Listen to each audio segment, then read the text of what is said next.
All right, folks, welcome back to the Mindful Hunter podcast. I'm your host, as always, Jay Nichol. And today we are going to do a breakdown of my New Mexico late archery mule deer hunt.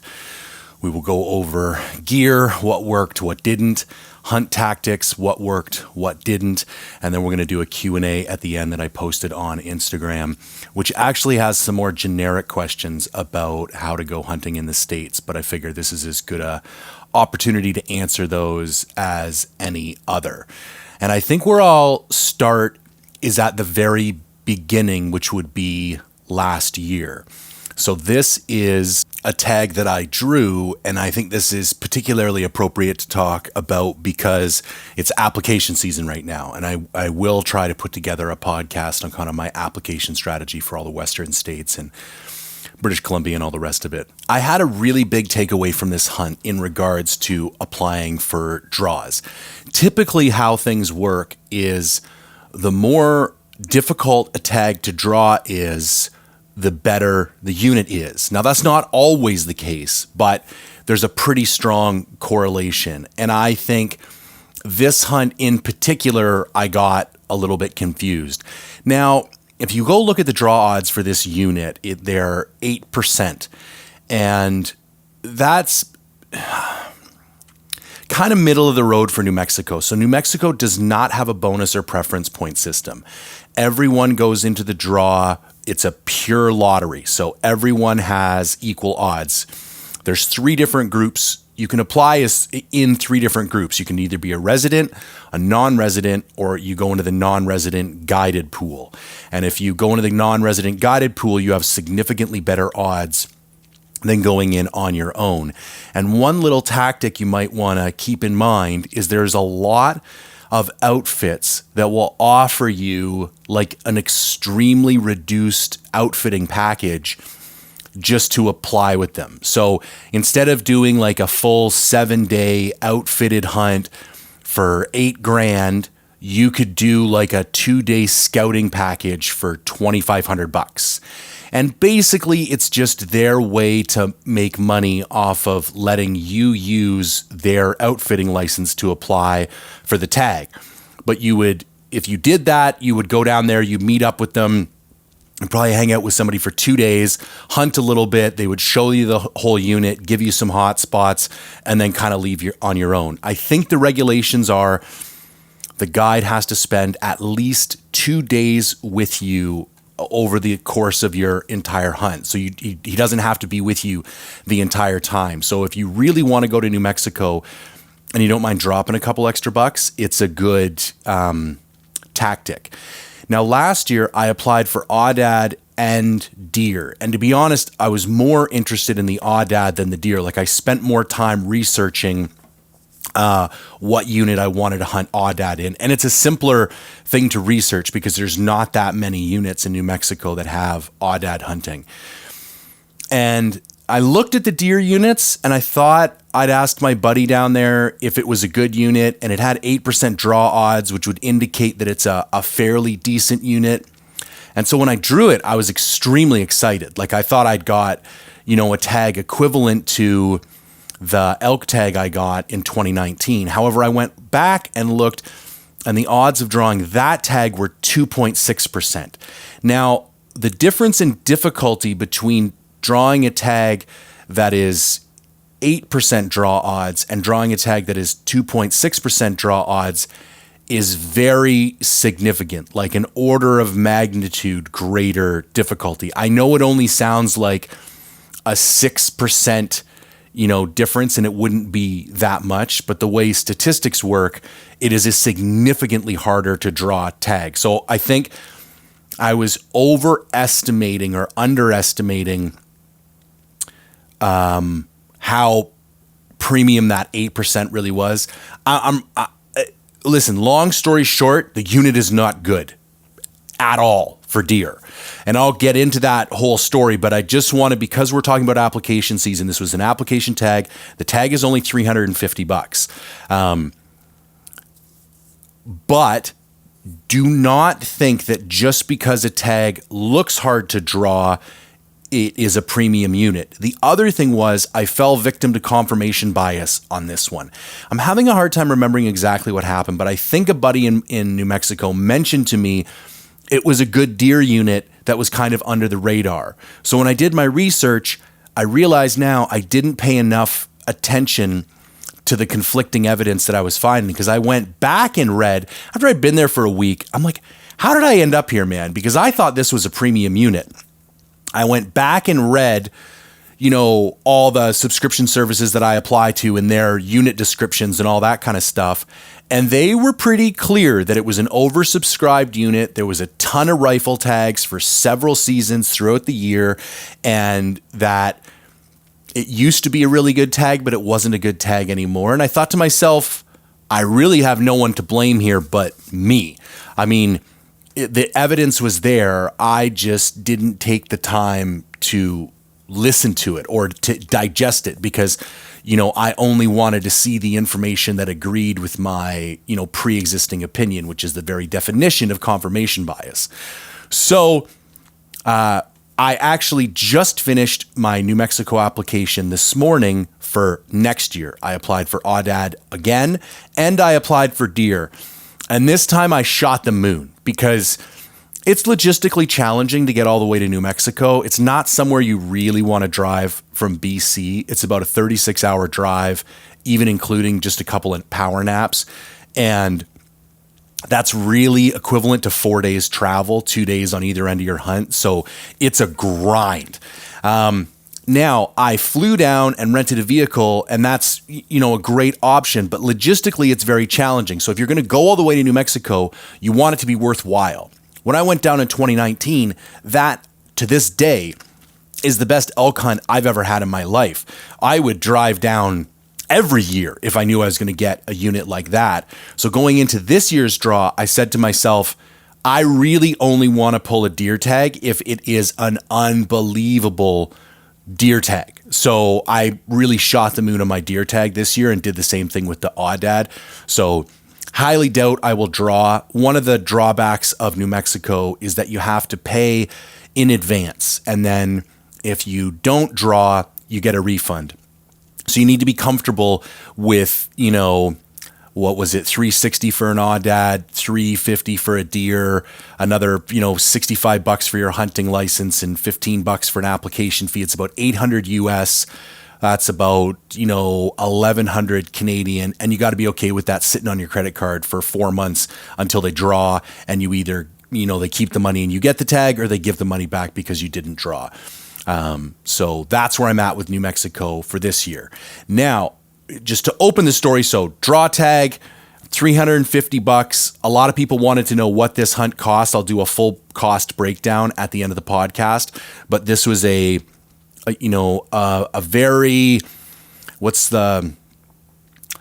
this is an any man's tag. Like there's no landowner tags, there's no guide, there's no bonus points to build up. Every single person who applied had the same odds as I did to draw the tag, and I think it's a very affordable tag. So for those of you looking for a Western state hunting experience, I do think as long as you're comfortable with the cash sitting on your credit card, New Mexico offers some great opportunities. Okay, so I draw the tag and then I start planning for the hunt. The other thing is, once I really started digging into the unit, I was like, oh, wow, there are roads everywhere. So immediately I knew this is going to be a truck hunt. I'm going to bring a tent and all that kind of stuff, but I'm basically going to be day hunting from the truck every day. There's so many roads in this unit, you couldn't even... Now, I should qualify. There are a couple more remote portions of this unit, but they're not deer habitat. They're not prime deer habitat. They're more sheep habitat. So any of the area that was going to be like high percentage deer terrain, you couldn't even go in the backcountry if you wanted to. Like by the time you'd walk for an hour, you would have just hit another road. So this is another one of those examples where it's like, don't make the hunt something it isn't. If it is a heavily roaded unit, then hunt it like a heavily roaded unit. But the takeaway for me on that front is, again, I should have done more e-scouting before I applied, because I am just not a big fan of heavily roaded units. I hunted this unit and the unit I was in Colorado this year, both of them, fairly highly pressured with a lot of roads, and it's just not my first choice for hunting style. So I'm going to do what I can to really not put any of those hunts in the calendar next year. So start planning for a truck hunt, reach out to a couple buddies in New Mexico off of Instagram. Luckily enough, I, get put in touch with the guy who lives in the unit. He gave me a little bit of intel, like real kind of generic, vague stuff, but enough that I was like, okay, I've got a general game plan. So organize some flights, organize some a rental truck, and basically I flew into Albuquerque, picked up a rental truck, and drove about 4 hours to get to my unit. Now, getting to the hunt itself, I landed to an absolute shit show. So full-blown blizzard in Albuquerque. Traffic was dead stopped. I picked up the rental truck and I literally went and sat on the side of the road for an hour and a half and did not move. At that point, I should have immediately got off at the next exit and just grabbed a hotel, because there are some sections of New Mexico that are so remote, you drive for like 3 hours at 10 or 11 o'clock at night and there's not a single open hotel. And so I ended up having to drive significantly further than I wanted to, which ended up being a good thing the next day, but it made that first night, really challenging. So get there the first day. The guy who lived in the unit also had an Aoudad tag, and he was going to be staying in his trailer, kind of out in the lower portion of the unit in this like borderline deer Aoudad country. So I was supposed to meet up with him in the afternoon at day one. So went and scouted by myself in the morning, didn't turn anything up. Met him in the afternoon, kind of got camp squared away, went out that afternoon and turned up a buck. Now, not a great buck, like probably 130 type buck. And right away he was like, that's kind of what you're going to see here. Like if I were you, I'd go make a play on this buck. And I was like, night one, I don't know. It was getting kind of late, and we both agreed that, I should probably make a play on the buck, but let's let it sit until the morning. So we put that buck to bed, went back to camp. I had brought my tent and all my gear, so we were basically at this big turnout kind of flat area off the highway, and he had a fifth wheel trailer and I had my tent, and we just, camped for the night, ate, slept, did all that. Woke up the next morning, went back to that location and turned up the buck pretty quickly. Now, the issue with this particular location, which would, come to be part of the challenge of this particular unit, is that there's a lot of the unit that's not conducive to archery hunting. So this first night, this first area where I put the stock on the buck is basically like, I want you to think of like a rim, like a giant, long, like literally tens of kilometers long, sloping hill that's like sloping up and away from you up to a flat plateau on top. Maybe, I don't know, 1,000, 1,500 feet in elevation gain, something like that, with like a nice gentle slope to the hill until it gets to the kind of top half, and then it just cuts straight up to a cliff.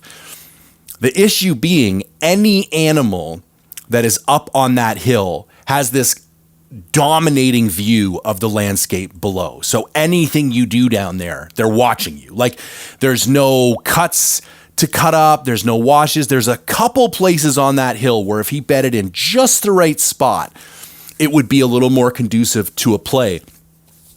Anyways, I threw the play.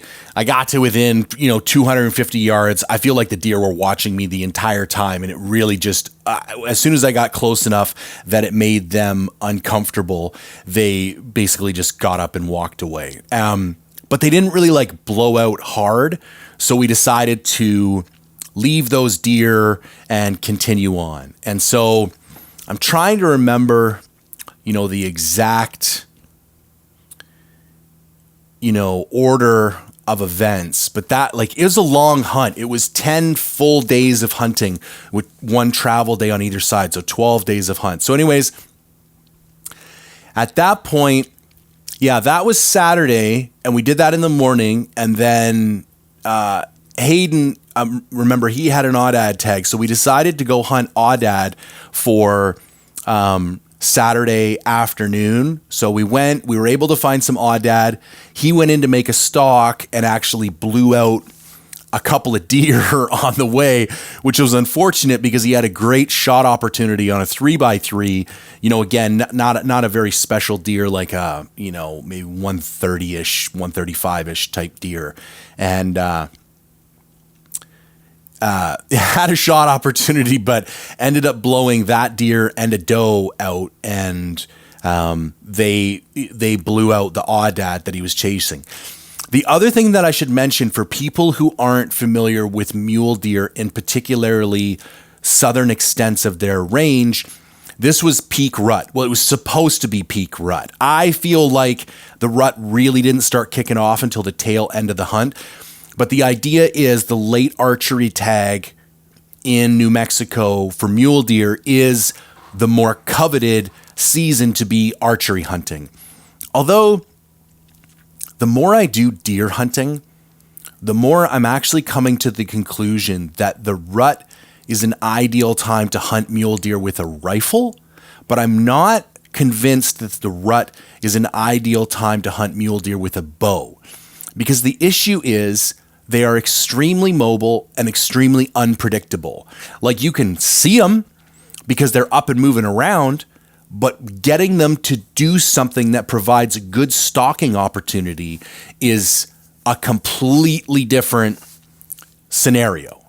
And so at that point, we decided to, he made his stalk, he blew his stalk. We decided to go back to camp. The next day was Sunday, and I was getting low on fuel at this point. And so we made a game plan where we would go hunt the morning together and then go into town and try and hunt an area closer to town for the afternoon. Where I was really far from any type of gas station, and I should have, in hindsight, I should have brought a couple jerry cans in with me that first night because I could have stayed a lot longer. Because once you're in there, you're not doing like really crazy driving, maybe 50, 60 miles a day. But with a couple of jerry cans, I could have made it another 3 or 4 days, probably. And so we went and scouted a bunch of more territory in the morning.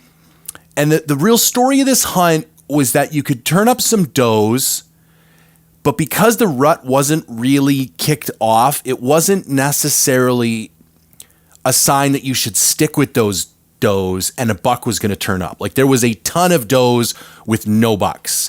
And so ran around that morning, turned up a couple does, didn't really see any bucks, went back to camp, had lunch, packed up, and then we went to like a pretty far different corner of the unit, and we started seeing a little bit more action there. But again, it was that took us to the evening of Sunday. I went back to town, got some gas, dropped him off at his truck, and he's actually in his last year of high school. So he had to go back to school for the week. I loaded up on some more fuel and stuff and went back to camp. The other thing that I need to mention at this time is that it is incredibly windy. This literally the entire 10 days, it blew between 40 and 60 miles per hour. That is not a word of exaggeration. This was the windiest hunt I've ever been on in my life. There were days where you couldn't even stand without leaning on something. Like, it was blowing you around that viciously. Glassing offhand was not an option. The vast majority of the time, you would either have to sit down and get your tripod as low as possible to get out of the wind, or you would have to glass from the truck. And I will bring this up later in the optics section, but I think this would have been a prime use case for those new SIG Zulu 6s, because sitting in the truck, having that additional stabilization that would nullify the effect of the truck shaking, I think would have been a game changer. You could still glass pretty effectively from the truck, but it would have taken your effectiveness to a completely different level. So anyways, I go back into the kind of remoter area of the hunt, and I hunt by myself for the next couple days, basically. And it was moderate. Again, I'm turning up maybe 6 or 7 deer a day. The story of this unit is that there are decent deer numbers, but there are very few mature bucks. I saw 3 mature deer that I would consider shooter deer the entire hunt. And everything else I saw was like a very small buck or does. And probably saw, I don't know, maybe 150 deer, maybe 100 deer over the course of the 10 days, something like that. Like, there were days we turned up 30 deer, but it would literally be 27 does and 3 tiny bucks, like little 2x2s, or a little spindly 2x3 that would be like 120-inch deer or something, like real small deer. Like, I'm not going all the way to New Mexico to shoot something like that. So basically, and maybe what I'll do from here, because there's no point doing a detailed breakdown of every day, because this was really a rinse and repeat hunt. Essentially what happened, we met up again in the afternoon on day 4 or 5 and went to the northern portion again and turned up better deer again. And at this point, it's like immediately clear, okay, this is the hot spot. This is where we want to be. If we have any chance of turning up a decent buck, this is where it's going to be. So at that point, I pull up camp and I moved to town, and I did a hotel show for the rest of the hunt. And I would basically hunt by myself for the morning and then go pick up Hayden, and we would hunt together in the afternoon. And then Hayden came out and hunted hard with me again for Saturday. And then my last day, Sunday, he spent half a day with me, and then he broke off to go hunt Aoudad, and I went and finished my mule deer hunt by myself. But basically, the highlights at that point, because every day is the same: drive around, cover country, glass from the road, try and turn up a buck. Now, there was one day where I ended up making 3 plays on the same deer. The issue was, again, this terrain is so open that it's very challenging to make archery plays.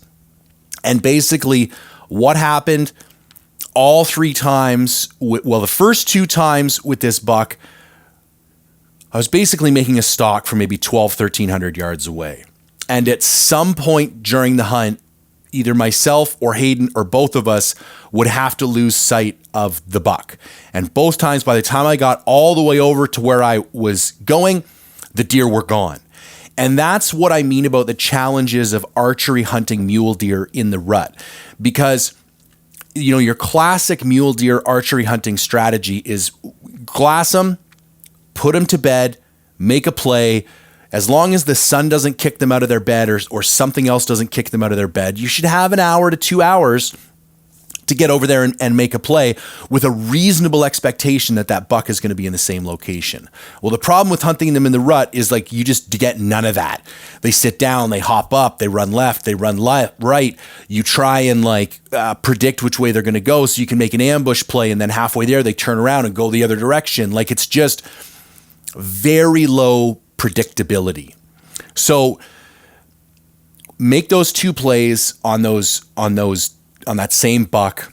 Again, maybe he's like a 140 type buck, like not a great buck by any stretch of the imagination. But at this point of the hunt, we're day 5 or 6. I've seen what the unit has to offer. I'm like, this is about all we got. So I do think you need to let the realities of the unit impact your expectations for a hunt. And if it's a smaller deer unit, then it's a smaller deer unit, and you just got to try and get the biggest thing that you can find in that unit. So make those 2 plays, get all the way over there, no deer. Kind of frustrating. And then right at like half an hour before, sunset, we're coming back out through this same area, and we turn the deer up a 3rd time.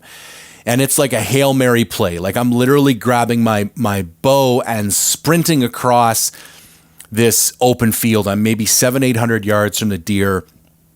And at this point, it turned out to be my best stalk of the hunt. I got to within, I want to say sub 200 yards, maybe 180 yards, basically stalked all the way over, hopped a couple fences, was able to get on my hands and knees and crawl over and got over this ridge, and I was able to glass up the buck with his does at like 180.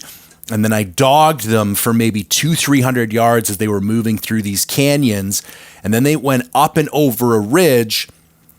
And based on the direction that they were going when they went over the ridge, I kind of went down the ridge on the backside to hop over and hoping to intercept them as they were going cross-face on the far side of the ridge. And Hayden, who was glassing them up at the time, told me later that basically as soon as they got on the other side of the ridge, they immediately switched directions 180 degrees and went the other way over and out of sight. So I came over the ridge right at sunset, kind of a last-ditch opportunity. And again, just no deer. They just disappeared. And I was just like, ugh. Like, at this point, it's like, it's starting to get to me, right? So we basically continue on the same way. And then on the, glassing, covering country, don't have any more plays, don't find any more shooter bucks. And then on the evening of day 7, I have my best stalk of the hunt. And so at this point, we find a nice buck. Like for this unit, like he's probably like high 150s, like a nice mature 3x4. They got those like dark gray desert horns, like a great buck. I would have been very excited to shoot this buck. And he's with 11 does. We see him from the road. He's up on this hillside, and they disappear just over the back of the hillside and basically dip into this little cut. And so I kind of circle around, get out of the truck, circle around behind them, and basically run on the backside of this ridge so that I can pop over and hopefully get a shot down into the cut from the far side. And the wind is in my favor. And again, it's howling wind, easily 40, 50 miles per hour at this point. Like unbelievable, like just beating you down. And so I make my play. I crawl on my hands and knees. I peek up over the ridge, and the deer are exactly where I want them to be, but they're a little further up the cut away from me than I thought they were going to be. I'm like, okay, so that's good. Take another updated point on my Onyx where they think they are. Dump back off the backside of the ridge. Run around the far side ridge a little bit further, and then pop back up and over maybe 300-400 yards further up, thinking I'm going to drop in right on top of them. And as soon as I get to the crest of the ridge, I see a doe on the far face, kind of working her way up out of the cut. And I'm like, okay, this is perfect. This is exactly where I need these deer to be. And I see a decent sized yucca. That's the other thing. Where I am, there is nothing to use as cover. Like there's no trees, there's no large bushes, there's no pinions, there's no big juniper, like nothing. But there is this odd, decent sized yucca. So I see a decent sized yucca. I kind of belly crawl over to that. And then as soon as I do, I'm sitting behind the yucca, kind of glassing through the fronds of the yucca, and I turn up the buck and I range him at 105 yards. And I'm like, this is perfect. I just need him to like come my way a little bit. And at this point, like, I'm not going to lie, that like taking a shot starts to pass through your head. Now, 105 yards, is a ridiculously far shot. And it's one of those things that passes through your head and you immediately say to yourself, I'm not going to take this shot. Now, taking a shot at 60, 70, 80, these are not completely unrealistic, possibilities. However, in this wind, they are. Now, the reason I bring this up is that I sat at 105 yards from this buck for a solid 20 minutes. At that point, I think I probably could have belly crawled to 80, but then the hill rolled away in such a way that I was going to be so open and so close to them, and he had 11 does with him, that there was no way I wasn't going to get busted. Like, it just would have been ridiculous. And because of the wind, getting to 80 did me no more good than being at 105. Like, there was no way I was going to take a shot at 80 in that wind. And so I just sat there at 105. Now, there are about 4 different routes those deer could have taken out of that cut. All of them except one would have done something that would have given me a shot opportunity, or at least allowed me to extend the play. And they took number 4. And so I sat behind that yucca for almost 2 hours in 40, 50 mile per hour winds, just watching these deer. And they just slowly kind of worked their way away from me. And where they were on the hillside, anything that I did would have exposed me. And I wanted them to go back up and over the top of the face that they were currently on, because then they wouldn't have been able to see me, and I could have gone down through the cut and popped back over on top of them again. Like, the wind was good from that direction, but they just wouldn't go over.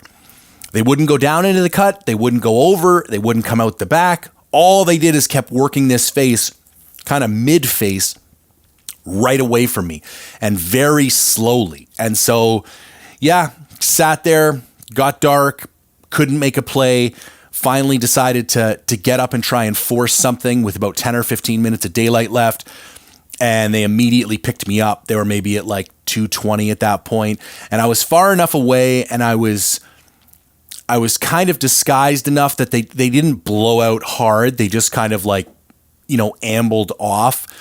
And I tried to follow them, thinking they might have stopped on the other side, and I got, and the deer were gone.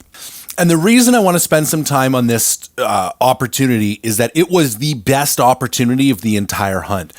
And I've gone over it in my head a dozen times. I honestly feel like I did everything right. And I don't see an opportunity where I could have done anything else differently. And it's just the way the hunt goes. If he had have broke right instead of broke left, he would have basically walked right up past me, and and that was the way he was headed. Again, I want to go back to the rut. Like, watching deer move for a decent amount of time in one direction, going and placing yourself in front of them in that direction with the wind being favorable, it's reasonable to assume that they're going to keep coming towards you. But these rutting deer are just completely unpredictable. Like, there's just no pattern to the way that they move around. And so how challenging the terrain is to get a stalk, coupled with the fact that they won't sit still or move in a predictable direction, it just makes it an incredibly challenging hunt. So yeah, I believe that was the evening of day 7. We then hunted hard all of day 8. Now, on the evening of day 8, I had another shot opportunity, but again, a small buck. And it was literally one of these roadside bucks where you're driving in glass and you turn him up. I literally got out of the truck. I got my bow. He was 42 yards from where I was standing. I came back to full draw. I settled my pin on this buck. I'm looking at him. He's looking at me. I'm looking at his antlers. And I was just like, this isn't right. This is not the buck that I want to shoot. I'm at a point now where I expect more from myself. And so I let down. And he looked at me for another 3 or 4 seconds and then just kind of walked away off into the pinions. Now, those 2 elements for me were the big wins of the hunt. That's one of my better stalks I've ever made on an animal, getting into 105 and basically sitting there for 2 hours undetected. And then I'm always striving to be the kind of hunter that's targeting mature animals. But sometimes you have to ask yourself, is that really the case, or you just not have that many opportunities and you're lucky enough to find something decent size when you do shoot something? And to be able to come to full draw on an animal, have the opportunity to, quick, clean kill and decide, no, that's not the animal for me. I'm better than this. I'm going to hold out. At that point, there's still 2 more full days of hunting to go and let that animal walk. That was a really big win for me. And then basically there's not much more of the hunt. We hunt all day, day 8. We did turn up one more nice buck, but never had a shot opportunity on him. And then the last day we hunted together the first half of the day, and then the second half of the day we split up. I got one last Hail Mary right at sunset on the evening of day 10. As I was driving out, I saw a buck with a single doe head up over this ridge, and I literally threw the truck in park and just sprinted to get up behind them. And by the time I got over the ridge, it was too dark, and I don't know where they went. And again, they just didn't, they didn't go where I expected them to go. And so that was my hunt. It was, a great learning experience. I glassed a ton. I think I, definitely picked up some glassing skills along the way. I definitely picked up some stalking skills along the way. I've always been with archery, I feel lethal inside of 60 yards, and I've never really focused too much on being lethal outside of that, because I've never really been in situations where being lethal outside of that would have done me any good. I tend to hunt a lot of timber. However, after this hunt, I do think I want to spend some more time practicing at long distances, because I would like to be proficient out to 80 if one of those perfect situations pops up where the animal is unaware of me, the wind is completely died down, and I do have a shot at 80. Because the thing with archery is sometimes you're better off a little bit further out. If you try and push it and get too close, and the animal becomes aware of you, a shot at 40 when they know you're there is worse than a shot at 60 when they don't. So I am going to work on increasing my distance of lethality a little bit. But I already talked about the lessons learned about the draw and the lessons learned about the heavily roaded elements of the hunt. So, overall, I really enjoyed myself. It was one of the more challenging hunts I've been on, and it was challenging in a way that I didn't really like, which I think was good for me. I like going to the backcountry, busting my ass, having these grand adventures, and that's hard, and the success rates are low, but there's this nobility and this epicness to it. There's very little nobility or epicness to a hunt like the one I just did. And so sometimes I think it's good to be reminded that we don't always get to choose the kind of hard that we need to face. And seeing what you're made of when you're forced into a situation that you don't want to be in is sometimes a better indicator of how mentally tough you actually are. And I gave it everything I had for 10 straight days, so I feel good about that. Now, let's transition and talk a little bit about the gear that I used on this hunt. All right, let's start with the pack. I took an EXO K4 7200. A lesson learned here is I packed it pretty full and I flew with it, and it kind of got the shit kicked out of it. It kind of bent the stove that I took with me and put a hole in the pack. And I think what I'm going to do is buy a gigantic wheeled duffel bag. And so when I go to do these kind of travel backpack hunts, then I can put my backpack inside the duffel bag empty and then pack my gear on top of that so that things aren't as tightly compressed in the backpack and it's in a more travel-friendly pack. It was nothing earth-shattering and it'll be fine. It's a quick little repair, but it was just this is not and I've done this before and I never had any problems, but I don't think it's the ideal way to travel when you're going on these hunts. Now for my tent, I use the Sea to Summit Telos TR2. Very happy with the performance of the tent. Incredibly high winds. Tent held up beautifully. No problems there. Big Agnes Q-Core SLX sleeping pad. Slept like a baby. Took my Enlightened Equipment Enigma down quilt. The other thing that I did is it ended up being significantly colder than predicted. So I ran to Walmart after I landed, and I'd already planned on getting a full-size pillow because I was like, well, why not? You know, you're going to be packing things up into the truck every day, and you don't have to hike anything in the backcountry. There's no point using a shitty inflatable pillow when you can have a nice one every night. So while I was at Walmart, I picked up a big blanket, like a comforter that you'd put on your queen size bed. And I used that on top of my down quilt and slept like a baby. Now, the other thing that I picked up at Walmart was a cooler. And the idea being I could use it to transport the meat in after I killed. And then if I could get the meat processed and frozen, I could fly home with the cooler kind of duct taped. And it was like a 40-liter cooler, like a, typical Coleman. I think it was an Igloo or something like that. $25 at Walmart. Also, right after I landed, I went to Cabela's and I picked up an archery target so that I could make sure my bow was still sighted in, and some isobutane for my stove because you can't fly with that. And then a 25-liter water jug so that when I was, camping, I wouldn't run out of water. Now, as far as clothes, I used the Stone Glacier Avro hoodie, which I'm a big fan of. I stuck with my Lulu Air Mesh long boxers as always.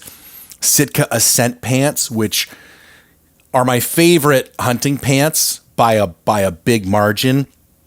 And everybody keeps telling me to review the Intercept, so I'm probably going to have to look at those soon. For boots, the Schnee's Beartooth, loved them, performed phenomenally. Darn tough overcalf socks, an Arcade stretchy belt. I used the new gaiters from Ape Equipment. Fantastic. I did have one buckle issue, and he's going to ship me a replacement buckle. The Sitka Ambient hoodie. It was the perfect piece of gear for this hunt. And then I had this Stone Glacier Grumman puffy jacket. That was a miss. In fact, what I probably should have taken is the Stone Glacier Cirque Light jacket to wear over top of the Ambient hoodie. In the desert, there's all kinds of thorns and mesquite and cacti, and that puffy got caught on everything. And it was so windy that it was kind of blowing right through the puffy. And so I think for the desert, when you're going to have a significant amount of wind, I think having some type of soft shell instead of a puffy would have been a better choice. I had a pair of merino gloves from MEC that are just like thin glove liners. They're like $12 a pair. They're just knitted merino. And those things, they're perfect, but they don't last very long. Like I only get 1 or 2 hunts out of a pair, and then they start popping holes in them and kind of coming apart all over the place. But I tried to wear my mechanics gloves, but those mechanics gloves don't cut the wind very well. So they weren't keeping my hands very warm.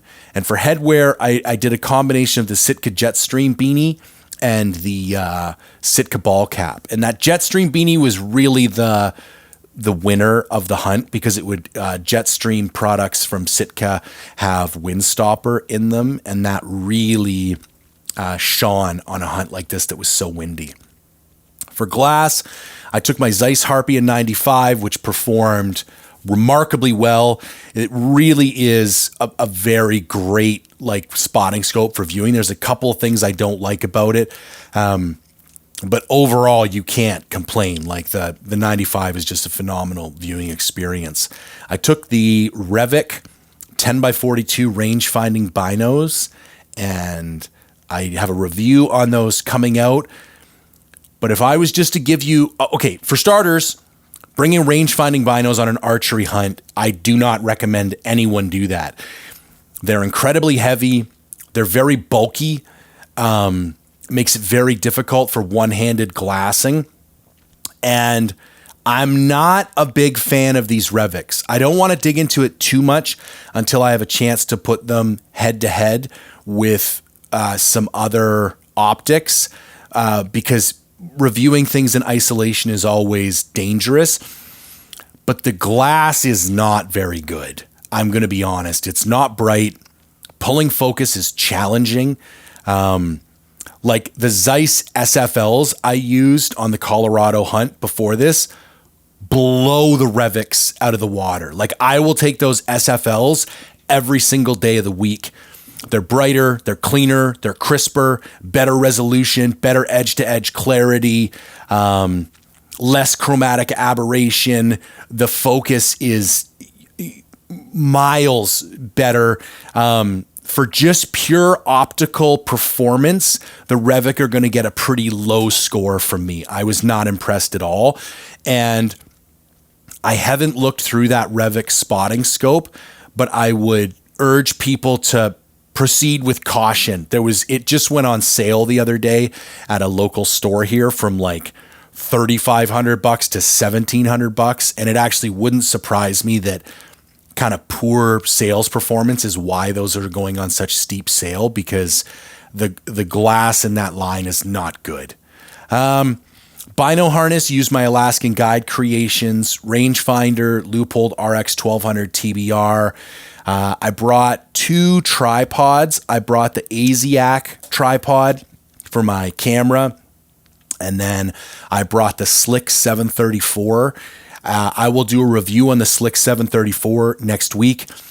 It is without a doubt the single worst tripod I've ever used in my life. 3 or 4 different components seized up on it. It's hard to use. There's things that slip. Like I can't even get into all the things that suck about that tripod. It is hands down the worst tripod I've ever used in my life. Slick 734. Don't touch it with a 10-foot pole. It's a piece of shit. My bow, I use the Prime RVX 34. I'm loving that bow. Review and raffle to come out on that, hopefully by the end of the month. I don't need to get into my camera gear. Some other kind of miscellaneous stuff that I brought. A Thermarest pad that I use for sitting on. I brought, a couple knives, but I didn't really kill anything, so there's no point in kind of getting into that. Brought my StereoPen, never used it. Brought my Garmin InReach, never used it. I was using a phone scope for digiscoping. Couple other little things that don't really matter. For a stove system, I was using the Ollie Camps titanium. It's called an XPS or something. I can't remember. I'll have to look it up. I'm loving that stove system. It is the lightest, quickest combo that I've used yet. I think the Jetboil might be marginally quicker, but it's significantly heavier. It's great. I like it a lot. You can buy it on Amazon. Peaks Backcountry headlamp worked phenomenally well. Food, I did the same thing I always do. Go watch one of my food videos. It's literally like green belly for lunch, granola and protein for breakfast, Peak Refuel for dinner, and then a combination of like protein bars and nuts and other stuff for snacks. I'm going to be revamping my entire system going into this coming year because I want to have some more kind of natural foods and less processed, prepackaged stuff. Okay, so let's dig into the Q&A. If there's anything I went over too fast or anything you want more clarification on, just let me know. And some of these questions don't have anything to do with the hunt, but whatever. Let's just pound through them real quick. My buddy from Vancouver Island, Darren, says Cougar video on the island next winter. 100%, man. He just got some cougar dogs, so if you wanna have me over and go chase a cougar, I'll be there. Name the date and time. Is Vancouver still a good home base, or have you thought about relocating for the business? There's 2 elements going into this. If it was up to me, I would have relocated years ago. But my wife is a city girl. And having her in the city makes my life easier because I can travel more because she has some more support here and she's happier here. So her being happier and having more support means she's more open to me leaving more often. So even though it's a pain in my ass to live here, it works out better for me in the long run because I can take more trips. The other interesting thing is that she's been trying to get us to move to Toronto for a year. For a long time. For what she does, she could do a lot more business there. And so we're kind of toying around with the idea of like a sabbatical in Toronto for maybe 6 to 12 months, rent out our house here and just kind of do a temporary relocation in order to facilitate business growth for her. And I thought from a hunting perspective, that might not even be a bad thing. I could spend a year kind of focused on East Coast hunting instead of West Coast hunting. And I could get, do more whitetail stuff. I could do some bird stuff. There's some interesting hunts in Ontario. So I don't know. We'll see what happens there. What about hunting in Mexico?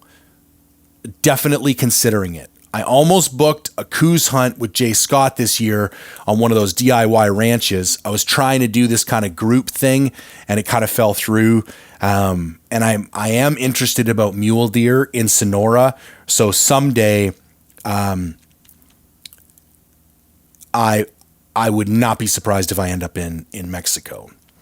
Revic binos, you pick these over your Pures if you had to just use one to do it all. Not even close. You would have to peel the Pures out of my cold, dead hands. The Pures and the Revics are not even in the same league as far as optical performance.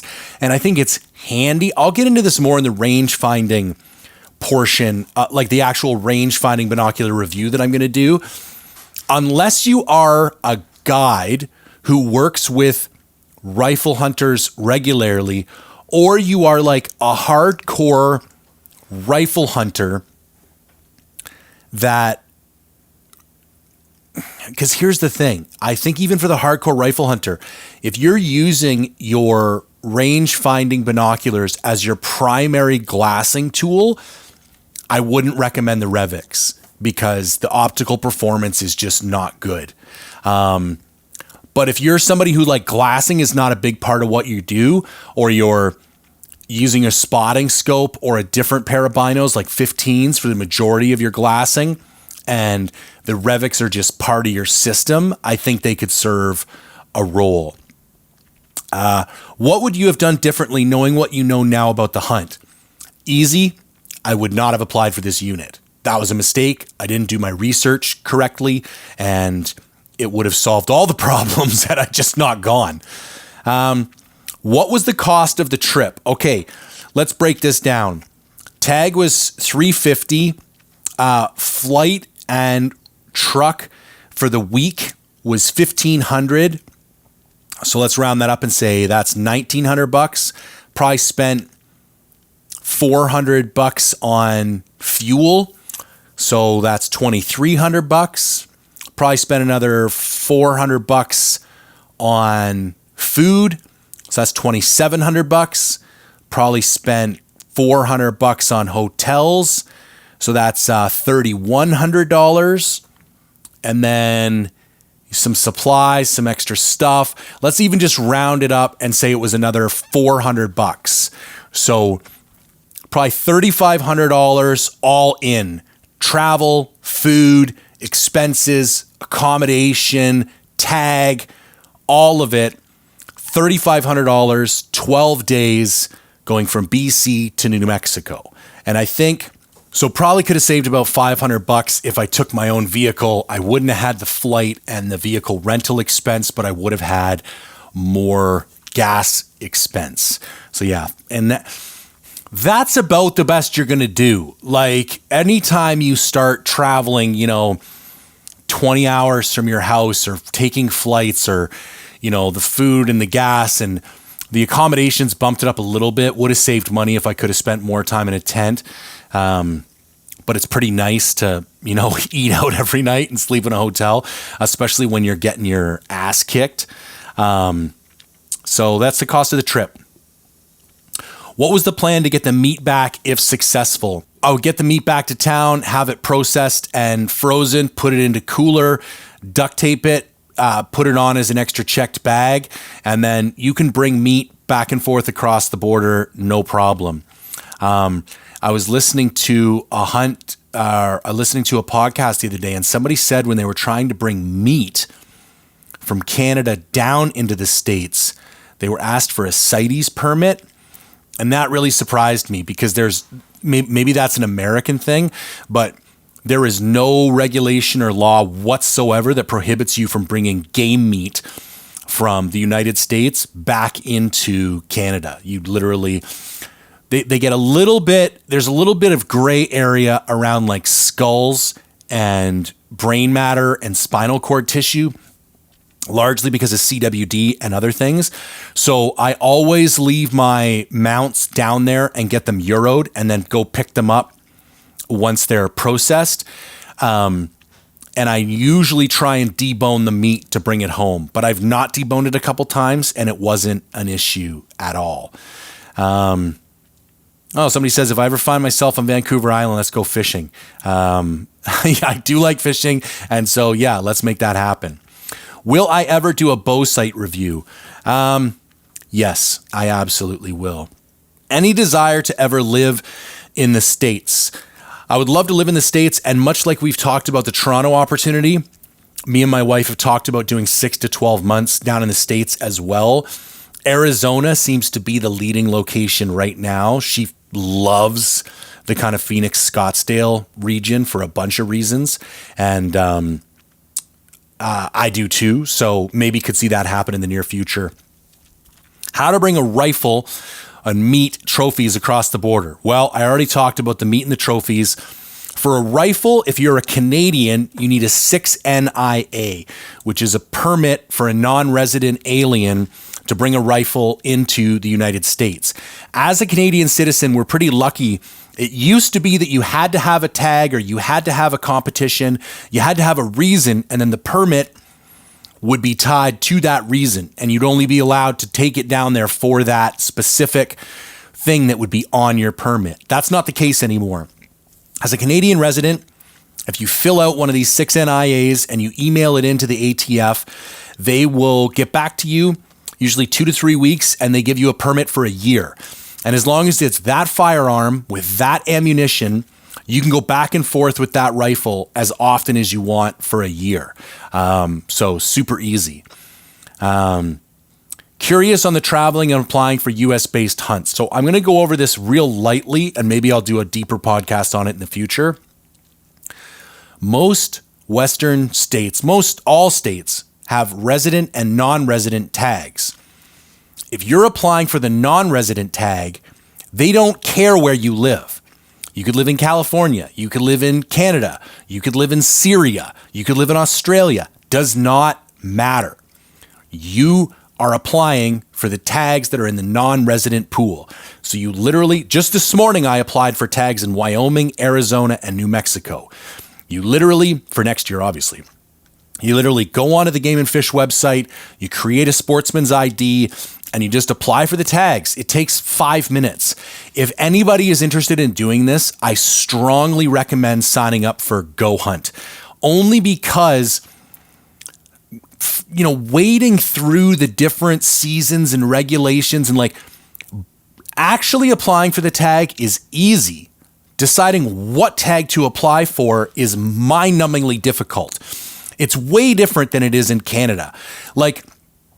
A lot of these, if you look at mule deer in New Mexico, there can be up to 9 different seasons between early archery, early rifles, late rifles, muzzle loaders, late archery, and they could all be anywhere from 5 to 15 days long. And they could be and then they have all of these in 40 different units. So there's literally hundreds of choices. And they all have different draw odds and different trophy potential. And so trying to figure out where to apply is far more challenging than the actual application process. Applying is easy. And so in my experience, Go Hunt has done the best job of bringing all that information under one roof. And You can look up draw odds. They'll keep track of your points. Like they come out with strategy articles every year.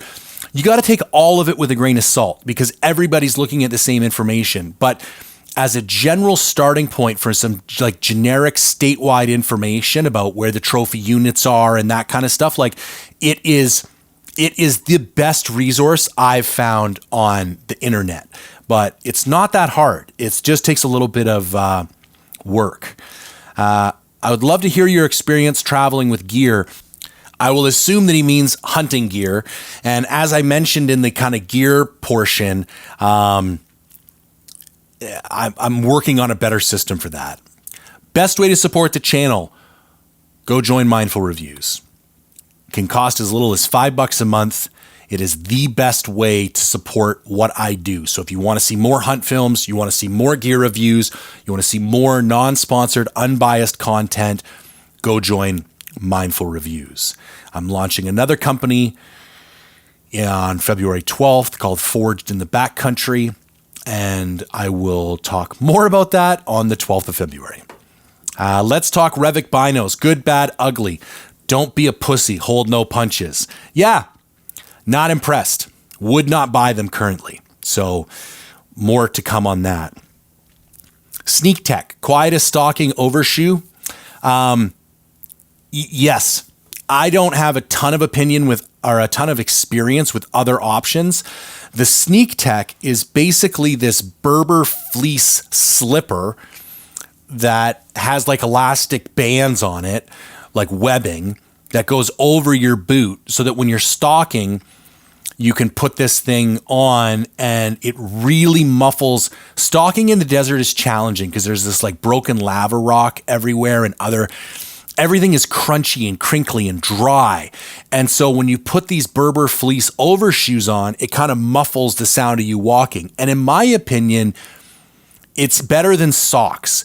Socks can be challenging in the desert. Like I challenge you to take your boots off and walk for 100 yards in Arizona or New Mexico or West Texas. Like you're going to get the shit kicked out of you. And these overshoe stocking slippers are really good. When is the video coming out? So I got home and my laptop was dead. I think on the flight home, it got some liquid in it. And it has half the footage from the hunt on the laptop because all my cards were full halfway through, dumped them onto the laptop, re-recorded on new cards. I think this was a takeaway for me. I'm going to invest in a double set of cards. Now, 99% chance that data is fine. The laptop might be toast. I was a PC tech for years. What it would take to fry a hard drive so that you can't get information off of it is pretty severe. And so even if the laptop is toast, I think I have a very reasonable expectation of being able to get the data off the hard drive. So I think the video will be fine. I'm not freaking out about it yet, but it's going to delay it. So hopefully I'll have the laptop back by Monday. Give me a week to pump out the film. You know, we're probably looking at the 29th or 30th to release. Was this an archery hunt? If not, do you think it's conducive to archery? It was an archery hunt. I think it's a doable archery hunt. I think it's very, very challenging. And the reward is not so great. Like you're going to bust your ass to take home a 140 type deer. Do electrolyte pills work the same as the powder pockets? Yes, they do, 100%. In fact, I highly recommend them almost over the electrolyte packets because I will get to that point on a hunt where I start cramping up all over the place and I've had nosebleeds and other things from dehydration, and having some salt pills or electrolyte pills in your possibles pouch so you can just smash a couple of them and get that hyper concentrated dose, I think is a great tool to have in your toolkit. The thing that I will note is that you want them to have an appropriate ratio of sodium, potassium, and magnesium, because you can find some that only have sodium or only have sodium and magnesium, but you want all three of those in the right ratio. There's some great options on Amazon. I think there's a brand just called like Salt Pills or something, but they have two versions, with and without the magnesium and the potassium. So get the version with. All right, folks, there we go. New Mexico archery mule deer. All kinds of stuff coming up on the horizon, from hunts to content to other shit. So, stay in touch, keep listening, get excited. 2024 is going to be an absolute monster of a year. Lots of great podcasts lines up with, crazy good guests. So as always, I truly appreciate the support. If you want to go join Mindful Reviews, mindful-reviews.com. You want to support any of the other projects, I greatly appreciate it. If you could, share, comment, like, subscribe on this particular piece of content, that would really help me getting it out to more people. And other than that, I hope you're all having a good year so far and kicking some ass. So thank you as always for tuning in.